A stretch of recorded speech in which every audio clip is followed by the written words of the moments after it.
తెలంగాణ రాష్ట్ర హైకోర్టు న్యాయమూర్తి జస్టిస్ సాంబశివరావు నాయుడు అభినందన సభను రామచంద్రపురం బార్ అసోసియేషన్ ఆధ్వర్యంలో బార్ అసోసియేషన్ భవనం వద్ద బార్ అసోసియేషన్ అధ్యక్షుడు ఏజీపీ పిల్లి మురళీమోహన్ వెంకటరమణ అధ్యక్షతన తన అభినందన సభ నిర్వహించారు. ఈ కార్యక్రమంకు విశిష్ట అతిథులుగా ఏపీ హైకోర్టు న్యాయమూర్తి justice Chimalapati Ravi, Damodaram Sanjivayya, national law university vice chancellor D Suryaprakash Rao, ముఖ్య అతిథులుగా district sessions judge Gandham Sunitha, civil judge K Venkateswara Rao హాజరయ్యారు. రామచంద్రపురం బార్ అసోసియేషన్ దివంగత సీనియర్ న్యాయవాది పిల్ల జానకి రామయ్య వద్ద న్యాయవాదిగా ప్రాక్టీస్ చేసిన జస్టిస్ సాంబశివరావు నాయుడు ఈ రోజు తెలంగాణ రాష్ట్ర హైకోర్టుకు న్యాయమూర్తిగా పదోన్నతి పొందిన మొట్టమొదటి బార్ అసోసియేషన్ సభ్యులు అయినందున అభినందన సభను బార్ అసోసియేషన్ సభ్యులు సాంబశివరావు దంపతులకు చిరు సత్కారం చేశారు.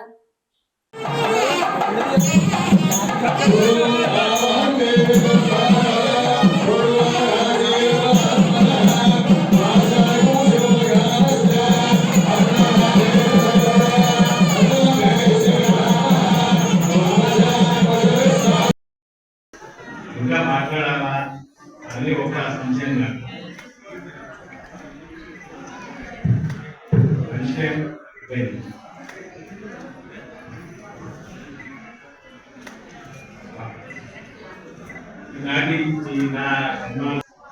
సూర్యప్రకాశరావు గారు, senior secretary, principal junior secretary, Alamuru bar judicial అందరూ, నా ముఖ్యమైన నా మిత్రులందరికీ నా అభినందనలు.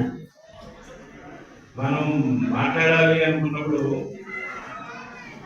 ఒక్కొక్కసారి బాగా గొప్ప వచ్చినప్పుడు మాట్లాడలేకపోతాము, బాగా సంతోషం వచ్చినప్పుడు మాట్లాడలేకపోతాము. ఇప్పుడు నాకు అన్ని రకాల ఫీలింగ్స్ తో లేకపోతే మూడో లేదు, నాకు ఆకలేస్తుంది. అందరికి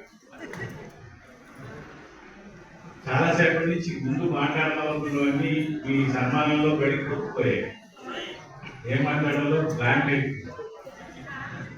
అయితే నాకు అనిపించింది ఈవేళ ఈ పరిస్థితి ఇక్కడ నేను మీ ముందు ఇలా మాట్లాడగలడానికి కారణమైన వాళ్ళందరికీ అట్లీస్ట్ కృతజ్ఞతలు తెలియజేయడం అన్న నా బాధ్యత అనిపించింది. నాకు జన్మనిచ్చిన మా తల్లిదండ్రులు ఎంత గొప్ప, నాకు ముఖ్యంగా ఈవేళ ఈ పరిస్థితికి రావడానికి ముఖ్యమైన కారణం నాకు మా గురువుగారు పిల్ల జానకి రామయ్య గారు. నేను ఇప్పటికీ మనస్ఫూర్తిగా అంటే పొగటాలని కాకుండా ఇప్పటికీ నేను చెప్పే ప్రతి జడ్జిమెంట్ కావచ్చు, లేకపోతే ఏదైనా డిస్కషన్ కావచ్చు, నాకు ఆయన పక్కనే ఉండి చెప్తున్నట్టే ఫీల్ అవుతాను. ఆయన ఎక్కువగా మాట్లాడేవారు కాదు. మొదటి రోజు ఆగస్టు 8, 1986 ఆయన ఆఫీస్కి వెళ్ళి నేను మీ దగ్గర జూనియర్గా జాయిన్ అవుదాం అనుకుంటున్నానంటే ఎప్పుడు వస్తావు ఎవరు వస్తావా అని వెడిగా వచ్చానని చెప్పాను. చక్కగా యూనిఫామ్ రామచంద్రపురం ఫస్ట్ పోస్టింగ్ పరిచయం చేసి కూర్చున్నాను. బెయిల్ అప్లికేషన్ నుంచి చెప్పాను.